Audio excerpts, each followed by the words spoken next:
Features Jack and Jill and indeed John, James, Johannes or anybody else whose name begins with J. Let's meet every man Jack of them. Jack the lad, Sue Perkins. Jack the giant killer, Katy Brand. Mad Jack McMad, winner of last year's Mr. Madman competition, David Mitchell.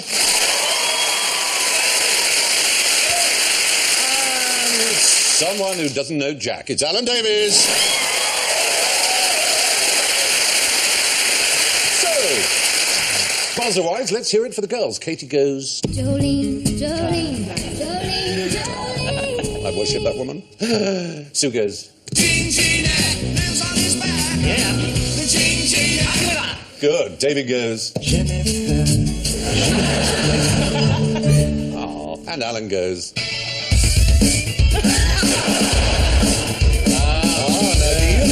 That's the theme for Top Gear. Top Gear. And what's the name of that piece of music?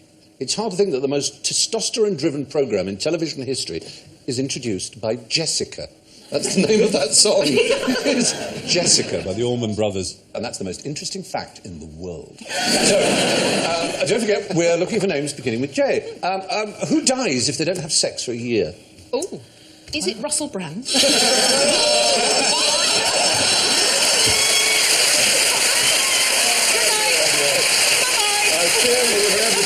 Yeah, you were. He so doesn't begin with a J. Jo Brand does, but she may die. No, it's 2 years before Jo Brand dies. Yeah, exactly. I suspect it's not a human. Correctly Correctington. It's something... Animal. It is from the I actually conducted an experiment many years ago to see if you could survive a year. And I'm happy to tell you that, yes, you can. I was worried your experiment was going to be that you'd had sex with a variety of animals. It wasn't clear to me that it was you. It sounded to me like you had someone in a room locked up for a year just to see if they would die without sex. They were the control. They were the control. Yeah. Well, you were freely roaming. Yes. Yeah. And as it turned out, neither of us had sex. Could you not have saved each other by having sex with one another? I think if you put someone in a room and then you have sex with them, that's a crime. Oh, right. So it's an animal and it's going to begin with J? Well, yes, though the species of animal doesn't begin with J. Right. It's just the particular gender begins with a J. It's a furry mammal, often kept as a pet. Okay. And the male... Dog, rabbit, hamster, dog. You were with the gerbil. Guinea pig. Closer with gerbil. Is it a ferret? A ferret. Ferret. Now, what's a male ferret called? Jeff. He might be.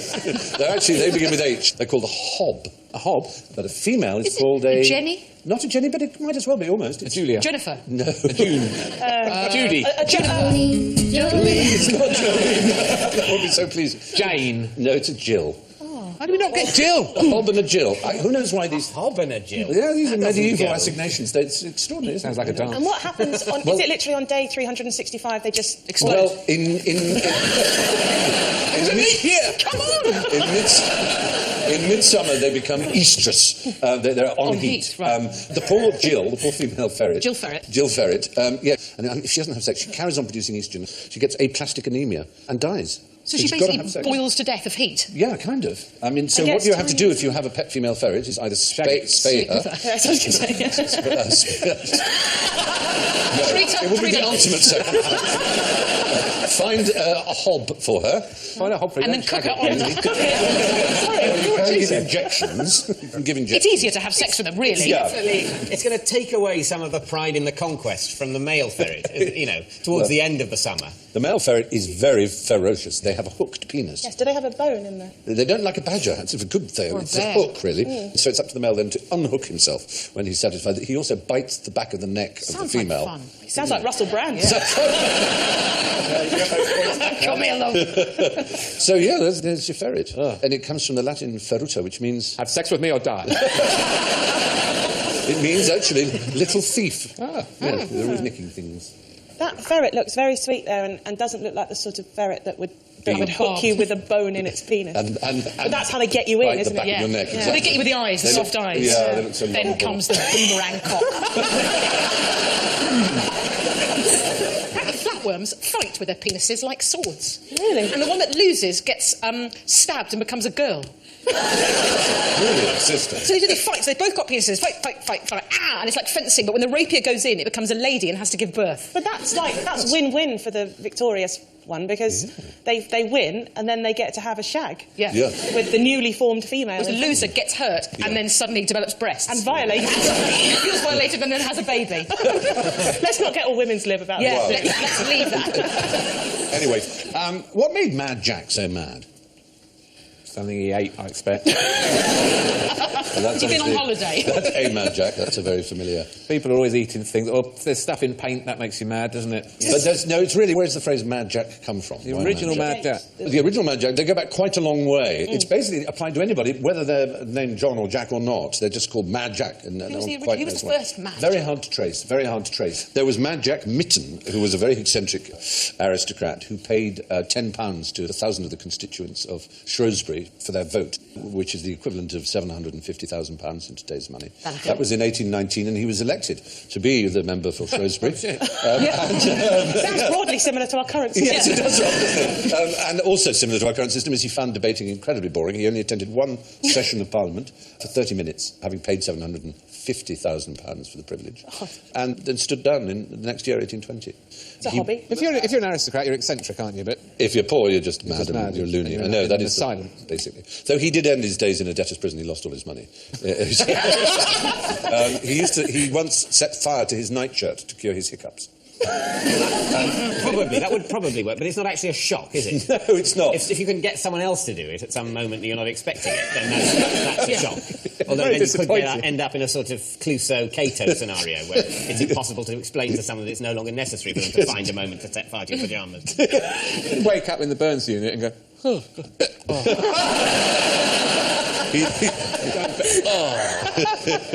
He also liked to get up in the middle of the night and shoot ducks while he was naked.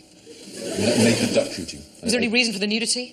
Probably thought they're naked, why shouldn't I Yeah. be? Is it wrong to be sort of starting to slightly fall in love with this man? I know what you mean. You might fall in love with Charles Howard, who was the 20th Earl of Suffolk. And during the war, he went into Nazi-occupied Paris and he rescued $10 million worth of industrial diamonds and all the heavy water that the Germans had. But he also managed to bring back 50 nuclear scientists from Paris. This is all during the time the Nazis were occupying. So he was described by Harold Macmillan as a kind of cross between Francis Drake and the Scarlet Pimpernel. He was a very brave man, and he then trained himself to be able to defuse bombs and had his own bomb disposal unit, which was his secretary, Eileen, and his chauffeur, Fred. He trained himself. That's quite hard. Yeah, well, There's only one way to go if you get it wrong. Yeah, well, he did unfortunately get it wrong on his, I think his 35th bomb, age 34 or 5 or something. So he was a good Mad Jack. There was Mad Jack Churchill as well in the Second World War, and he was the only soldier known to have gone into battle in the Second World War, armed with what weapon of choice? Teapot. A dessert spoon. It's very cosy, tea cosy. Tea cosy. A cheese slicer. A bow and arrow. Did you know what decade or even what century it was? He was a gallant, chivalrous man. Marvellous stuff. and also he would have a sword on the battlefield. That's even stupider, isn't it? Because if you've got a bow and arrow, you can't use a sword at the same time. He thought that no gentleman was properly dressed for battle unless they had a sword. And he also said that if you smile at the enemy, they're less likely to shoot you. And he was... I wonder how he died. No, he was taken prisoner, in fact. He was so charming. Devastating man. Lovely smile. He was actually housed at Sachsenhausen, which was the VIP prison camp, because the Germans mistakenly thought he was related to Winston Churchill, which he wasn't. Mad Jack Churchill. Anyway, Mad Jack Churchill didn't die till 1996, so he had a more fortunate life than Charles Howard, 20th Earl of Suffolk. There's a load of Jacks, but how did Queen Jenga arrange her harem? That. 3 rows that way, and then 3 rows Well, you did. You're being so kind. She was quite a piece of work. Queen Bow and Jenga. arrow and sword. And sword, exactly. I didn't think of the bells, though. No, the bells. That would have clinched it for That him. really would have been a good... That's just to make people look up. Ding, ding, ding. She was a 17th century member of the royal family of, well, she killed her brother, who was called Angola, after which the country Angola is named. Supposedly her nephew as well, and ate his heart.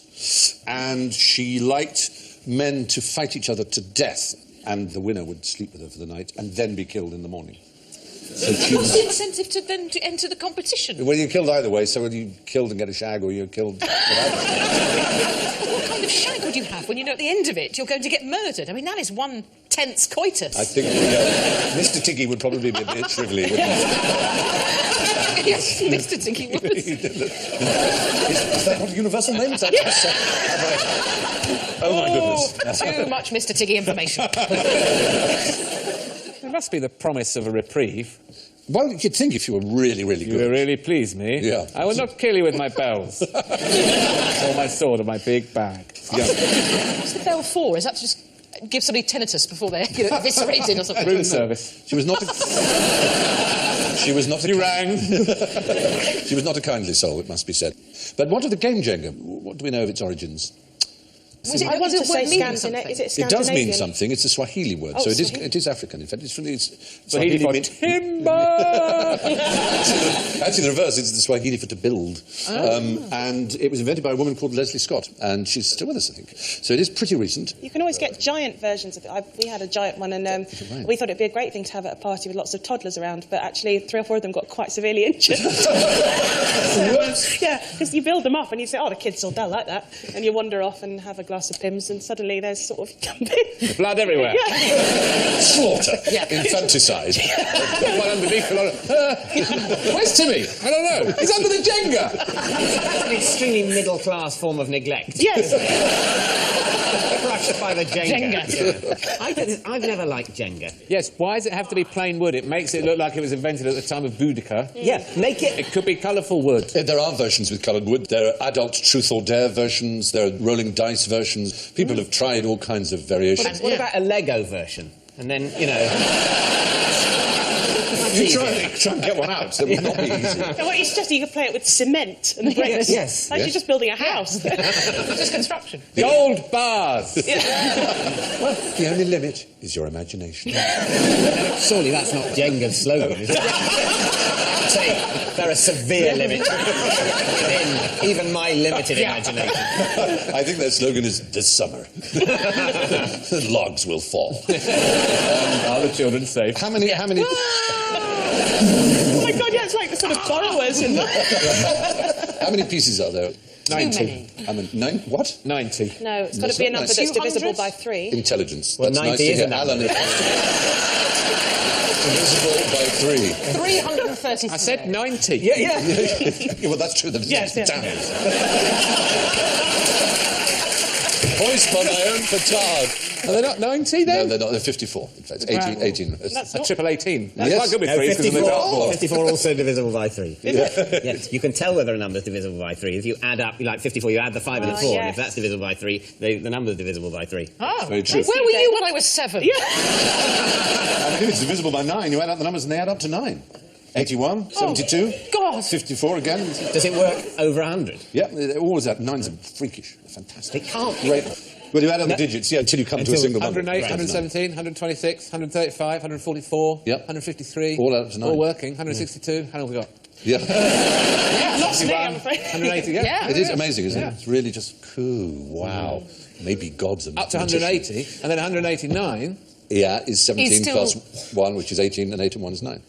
Oh, you got that? Yeah, Oh, that's you right. got Still that. reduces down to Keep 9. going, That's right, going. until you Oh. get it down to a single number. I don't want to cry or wet myself at excitement. I'm going to do both. I always do that. Exciting news for my mother. Describe the best ever game of royal hide and seek. Well, I presume Hampton Court Maze is involved. Well, no, actually, that's just sort of giving an example. Oh, no, up the tree. That's certainly, Royal Oak. That was pretty good. That was, Is it I mean, he hid. The princes in the tower, and they hid so well that it was hundreds of years, and then they were skeletons. Is it any game of hide and seek in which you never find Prince Edward again? No, so we're in the world of Jays. Now, it's the Civil War. Charles I. John. No, Charles I had 2 sons. It's a James. There was Charles, who became Charles II, And James. and James, who became... James James first. No, James II. second. It makes sense, because the second was their surname, and they were brothers. That's what, yeah. Yeah. Yes, it's like the boys from the band Blue. There's Duncan from Blue and there's Simon from Blue. Yeah, They're all related. Yeah. Well, James was imprisoned at St James's Palace, named not after him, but the saint. Oh, what an ordeal. Yeah, I know. He used to play hide and seek, and he was so good at it that the servants would spend hours looking for him. Oh, they wouldn't look for him at all. He'd be hiding and they'd go and have lunch. Am I the best hide and seek? Yeah. Oh, we couldn't find you, sir. It was all part of his plan, because one day he managed to get hold of the gardener's key, and while playing hide and seek, he actually escaped from the palace and met up with a Colonel Blampstead, or some similar name, who was a royalist, as he would be if he were called Blampstead. Blampstead! And he escaped to Holland, where he lived a happy life. It was actually Bampfield, not Blampstead. But still, Bampfield was clearly a royalist. So are you saying the hide and seek prowess was sort of all part of the strategy, or that was just preparing a happy... himself for an escape. Oh, I see. At the age of Like 12. the Shawshank Redemption. Yes. Yeah, except he was 12, which is quite He was impressive. 12? He was a 12-year-old boy, so it's quite He was impressive. only 12. He's brilliant. Yeah. How does he come into contact with Major Blampstead? I guess secret messages were passed in some way. I would dread to think now, I know he's Careful as 12. a 12-year-old boy running away and going off with a random colonel. To Amsterdam. Don't be sure he might be a royalist or... He might not be. Especially to Amsterdam, yes. Yeah. You're right. Come with me, it's going to be such fun. The irony is... No, really, I am seriously a colonel. The saddest story of hide and seek that you can think of, although it has a kind of happy ending, is Liu Wei, a Chinese pianist who was playing hide and seek, and he electrocuted himself, and so badly that he lost both his arms. So he learnt to play the piano with his toes. And in 2010, he won China's Got Talent. Which is rather pleasing. So he can play and all of his toes work. All of his toes, they look like fingers. It's actually astonishing. It's really amazing. Are you sure he just hasn't got his head in the wrong place? He's got his hands down a pair of trousers. Look at my toes, look at my toes. Coming out of the end of my... I take my socks off. Play the piano with my toes, everyone. He's saying he's a man who can play the piano with his feet. He's a man with a penis that looks like a face. Still, he wins China's Got Talent. Yes, yeah, but it's just... I'm sure Simon Cowell would have checked out his credentials in every respect. So, while on the subject of King James's, imagine that Jamie Oliver was to be crowned the next King of England. It's sort of not inconceivable in the strange world in which we live. President Oliver. What number James would he be? What would be his regnal number, as the official phrase says Well, it would be different in England from Scotland. No, there's just one UK, so it would be the same in both. But what would it be? I'm desperate to say James III. Yes! No, because what happened was when Elizabeth was crowned 60 years ago, she was, of course, called Queen Elizabeth II. But in Scotland, there was a bit of an outcry because she wasn't the second Queen Elizabeth in Scotland, she was the first. They had Mary Queen of Scots when Elizabeth I was on the throne. So a few early E2R pillar boxes were trashed in Scotland, and there was a big fuss. And Winston Churchill, who was Prime Minister in 1953, he sort of decided that... 350 years I know, people have long memories on these things. So Churchill essentially laid down a convention whereby UK monarchs would be numbered uniformly according to either an English or Scottish reckoning, whichever was higher. So James I of England was James the Sixth of Scotland. So James II was James VII. So if there were another James, he would be called James VIII. That would be the procedure. I worry when you say things like this that you're the only person who knows. If Jamie Oliver did become king and you weren't around to tell them, they might get it wrong. What are you going to... You need to leave these things in a notebook. You need to get some tablets for you to... Princess Anne looks a lot like my daughter in that picture, just quite disturbingly. God! She's very young there, isn't she? I feel sorry for all the other finalists to be queen.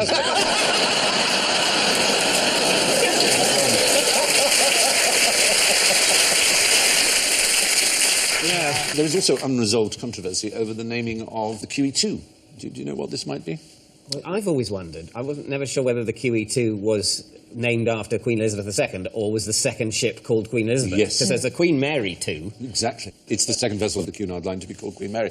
And opinion is divided, but a lot of people think it was literally just the second ship to be called Queen Elizabeth. But the Queen herself, when launching it, saying, I named the ship Queen Elizabeth II. So Cunard had to rename it, basically, because she had done it. I was once invited to the launching of a Swan Hellenic cruise liner, and they said, so you say your speech, and then you hand over to Dame Katy to Kanawa, who will do the launching. I said, I'm not going to do the launching. She said, you can't launch a ship. I said, no, you're a man. Did you know that men couldn't launch? No. So only women can launch ships? Yes, because I think it was Considered 7 bad till luck, someone wasn't it? launched the Lusitania and the Titanic, and marine people are quite superstitious. And women moan about the glass ceiling. we can't even launch ships. We don't want top-level employment. We just want to smash a bottle of champagne against a ship. Everyone wants to launch ships. It's the best job. It's just that. Yeah. You've got to say, I named this ship. Yeah. Barry. Barry. Smash. Yeah. So, there is indeed controversy. Opinion is divided. How does the Siberian jay stick his nuts to a tree? Snot, yeah. It's not saliva. Beak mucus. Saliva. Tears. Uses saliva. Tears. Did you know? Oh, it's so cold here. Thank God my nuts have stuck. 90% of all the oaks in Britain are germinated, as it were, by the European jay. They collect over 1 billion a year and bury them in the ground. They can have 9 in their gullet and 1 in their beak. Is it from whole acorns, or is it because they've eaten them and then... Well, they hold them in their gullet and then they bury them in the same way that squirrels do with nuts and so on. But anyway, the point is the Siberian jay lives in a very cold climate, of course, and it's harder to bury things because of the impacted ice. And so it sticks the nuts it gets from its trees with its saliva to the tree itself. Does that mean you get trees growing off trees? It's like the sort of jay... I can imagine after a night out, it would be like the Siberian jay version of a street of kebab shops. They could just fly down an avenue of trees. Yes. Snacking. On a snotty nut. Yeah, on a snotty nut. Yeah. It's probably quite lucky, isn't it, that nothing germinates from a discarded kebab. Our city centres would be even worse. Disgusting saplings. Donna meat. Oh, it's a very Dr. Who. Anyway, how did the first person to realise they were colourblind know they were colourblind? Did they say, the red shoots of spring? Someone would have corrected them. I'm giving a green light to a bull. Yeah. Well, do you know the name for the classic sort of colourblindness? I know the guy who it was, a guy called John Dalton. That's right, John Dalton. Well done. Points, definitely. There he is. He was a very brilliant and precocious child from a Quaker family. And by the age of 12, he was supervising the school. But he made a rather drastic error, given that he was Quaker and therefore from a rather pious family, and he decided to buy his mother a pair of bloomers, or they weren't bloomers in those days, a sort of pair of stockings, for her birthday. And they were a vivid red, and he thought they were blue. And she was shocked, because red was the colour of her whore. And to buy your mother red pants was just not done. Buying your mother pants is normal. Red pants, that's weird. Yeah. But then the other thing is he noticed that his brother didn't tell the difference either, and so he made the connection, which holds true, that there is a genetic disposition towards colourblindness. He's the first person to point out it's genetic because his brother also has the condition. But this is obviously genetic. This is... Oh, yes, so this is not genetic, but family, sort of related inheritance traits were understood. He actually thought the reason for it was that the liquid in the eye, which we all have, was tinted blue, which was making him see wrong. And when he died, he'd ordered that his eyeballs be dug out and squirted, and that instantly proved that they weren't tinted blue. We now know that it's a problem with the cones of the eye. So is there red-blue colour blindness? I thought it was just red-green. Red-green is, yes, but they see it as a kind of... I mean, I say they. I mean, there are lots of different types of colour blindness, and strangely enough, there are 4 top 20 snooker players, beg your pardon, Peter Ebdon there, of course, who are colourblind. And just occasionally they have to ask the referee which ball. Which is the table and which is the ball. Can't see anything. Look, all the reds are over there. He's ground his way into a world championship, so it's not done him any harm. You know, traffic police play snooker. Do you know about that? They're bored in a lay-by. They first have to book a red car, and that's one point. So they just chase the red car, find something wrong with it, go, give them a fine because they've got that one rear light missing, and then they can choose any colour. They said they'd go for a black car for 7 points, but blue car would be 5 points, and then they go back to a red until they've done 15 reds. Let's all get white cars. And then they can just. To be fair, though.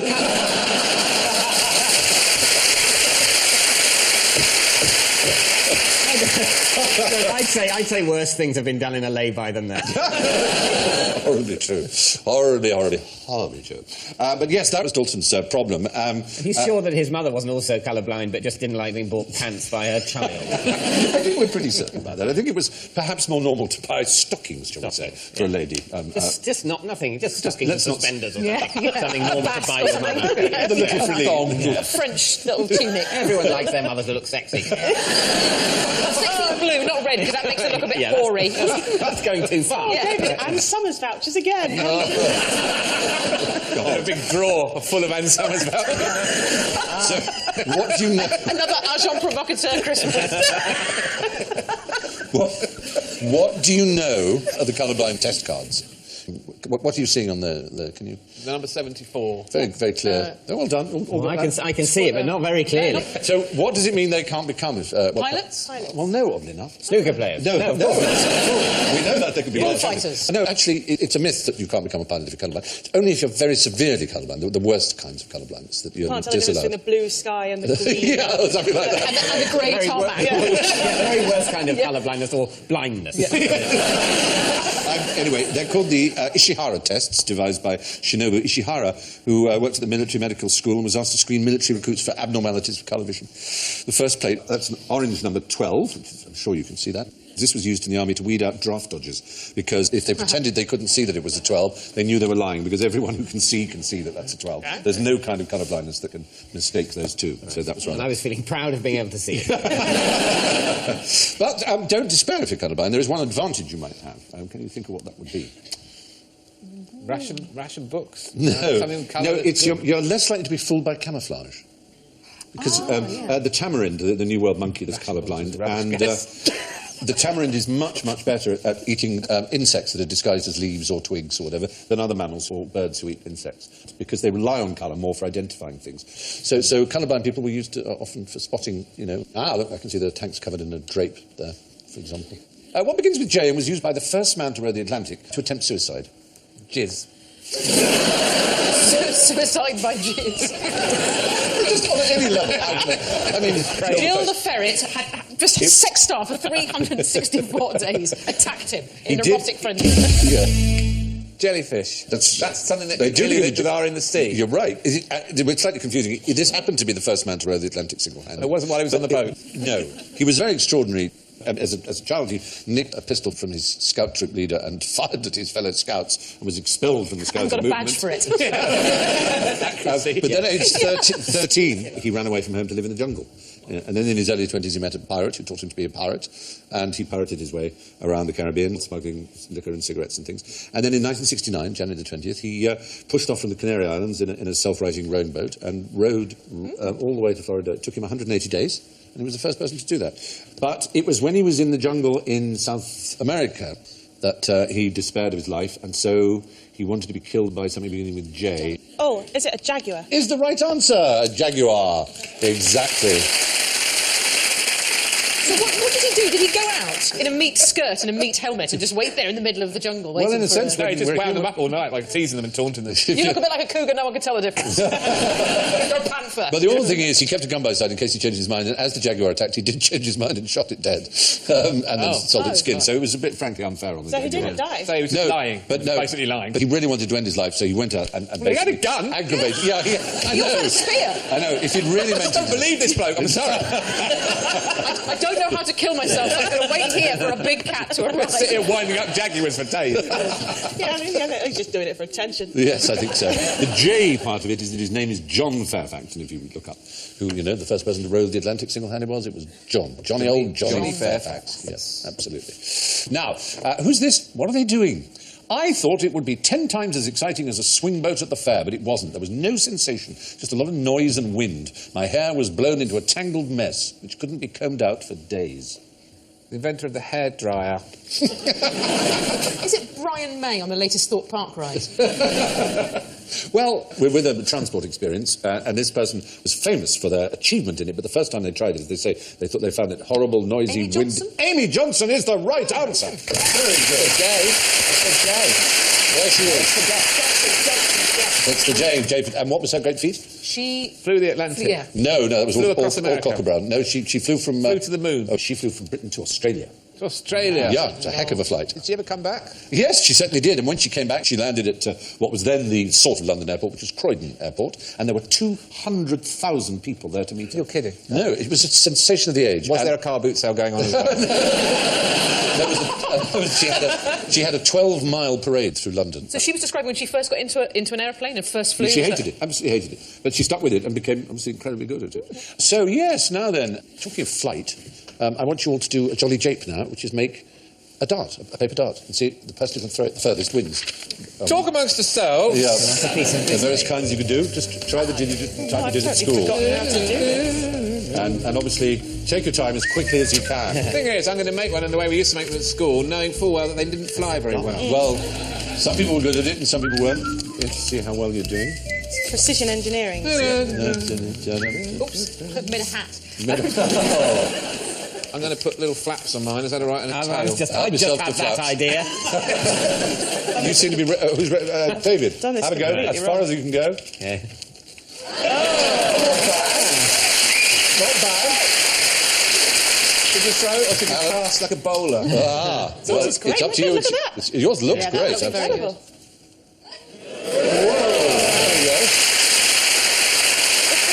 It went up because of the flap. Yeah, the flaps.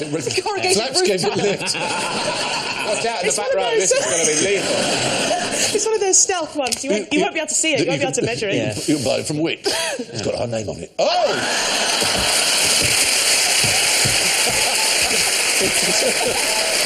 A suicide claim. That's impossible. Where's that It from? defies all laws of Was that physics. acrobatics? Sue, your chance for glory. I don't think it's going to happen.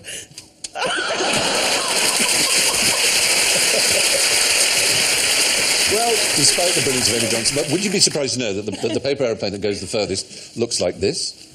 Stop. Yeah, that's a bracelet. I know, it seems hardly credible. You just scrunch it up.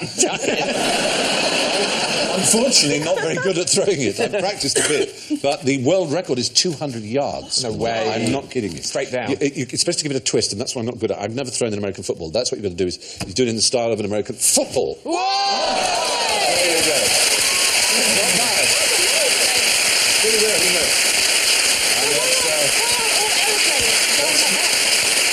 It was invented by a man called Mark Forty, whose father worked for NASA. Oh, what a cheat. It's a short plastic cylinder, slightly weighted on the leading edge, and that's as simple as that. So you use sticky back plastic, which some purists would say doesn't make it a proper aeroplane, because it has to be slightly heavier at the front.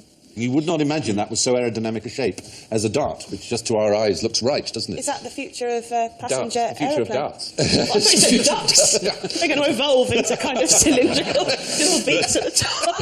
Yeah, birds everywhere watching this programme. What have we been doing? All this. You should have just done that. You should have done that. It was, Just jumped. What are you doing? but we were saying earlier about Amy Johnson. Almost gave up flying because it made such a mess of her hair. Can you remember who wrote the first dictionary in English? Oh, yes. Johnson. Samuel Johnson. Samuel Johnson? No, it wasn't Samuel Johnson. I led you down the garden path. Baldrick. Thank you, Baldrick. B. Probably a B, yes. Very good. We're going to have to write the whole dictionary tonight. Dr. Johnson's dictionary, which was written in the earlier part of the 18th century, was preceded by... Well, there was... Famously, the first There were lots, dictionary. weren't there? There was a Richard Mulcaster in the 16th century who came up with the name football, in fact, and indeed invented refereeing and the idea of football teams. But he wrote Elementary in 1582. He was the first to gather all the words which we use in our English tongue out of all professions, as well learned as not, into one dictionary. But he didn't give definitions. He just listed all the words that he thought they existed. But in Robert Corddry's Table Alphabetical of 1604, not only listed words, but gave definitions, so it was perhaps the first true dictionary in the sense that we know it. It listed around 3,000 hard words, as he called them, defining each one. So then Johnson's dictionary had how many entries? Around the time there were about 250,000 or 300,000 words. How many did he list? 42. So he was so close, 42,000. Was he? That was really close. 42,773. But we've got some Johnson words that have gone out of use. Maybe you can mention what they mean. Tongue pad. Mouth friend. Mouth friend. Don't we all need a mouth friend? Sometimes Yeah. we certainly do need a tongue pad and a mouth. Sometimes I like a frigorific. I hear you go. Frigorific. Yeah, we've all been frigorific in our time. A double latte is, I That's think a it's coffee. single shot, You isn't can it? get those in. Just after lad. It's depucilate. Oh, that's what you do before a big frigorific. date, isn't it? Yeah. You're meeting a mouth friend. Yes. You get a big tongue pad. Instead of the old shapesmith. It's a shapesmith, it's a rubbish blacksmith. No, a shapesmith is basically what we... I've done a thing. You've been to the shapesmith, yeah. Sort of looks like a doorknob. Yeah, it's not a horseshoe, but it's horse jewellery. Like a horse clog. Nipple plug. They found in Camden Market and sold all that crap. No, a shapesmith is actually what we would call a personal trainer. It's someone who gets you into shape and improves the shape of your body. It's Time a for that shapesmith. word to come back. I think. Shapesmith, exactly. I'm going to see my shapesmith. My shapesmith. A tongue pad. I hate that. A tongue pad is just a great talker. He just gives someone who just natters all the time. A mouth friend is... You know, someone who is a friend to your face, but is duplicitous. Oh, God, I know a few of those. Yeah, a few mouth friends. Pretends to be your friend. To depucellate is to deflower, to bereave of virginity. It's not a bereave. To pluck the Let's not see it as that. Frigorific sounds like something Del Boy might say, but what is it? Actually, I suppose it's probably rather badly spelled. We should pronounce cold. Should pronounce it frigorific, probably. It just means causing cold. Something that's it's frigorific. Causes cold. So some of his definitions were just a little bit lazy. Sock. Something put between the foot and the shoe. He must have thought, though, because, previously the one before you say had been of just hard words. He must have just thought, look, everyone knows what a sock is. If you can read, you'll know what a sock is. Yeah, if you've got this book and you don't know what a sock is, then I can't help you. Exactly. Oats was a famous one. I guess he said horrible things about the Scots in his one on oats, didn't he? He did. He said a grain which in England is generally given to horses, but in Scotland supports the people. He describes the worm to deprive a dog of something, nobody knows what, under his tongue, which is said to prevent him, nobody knows why, from running mad. It's just a very strange... Was he a scientist, then? No, I think probably not. He's one of our greatest men of letters. Well, you've come to the Amen because it's time for the scores. That's all we've got time for. Let's see who's hit the jackpot.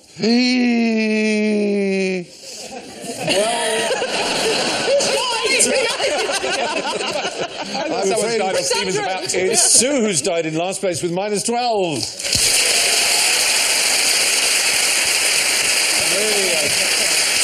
It's a massive step up for Alan, third place with -7. Rob. And having been depucellated QI-wise, it's pretty impressive to break your virginity with -3, Katy. But, our mouth friend of the week, clear winner on +5 is David Mitchell.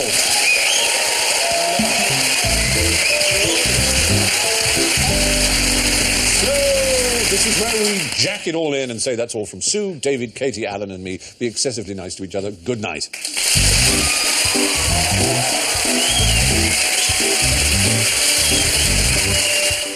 More comedy quizzing with a musical twist on BBC HD this week. All new Never Mind the Buzzcocks at 10 on Monday. Music and movies next, though. Roll up for the Magical Mystery Tour.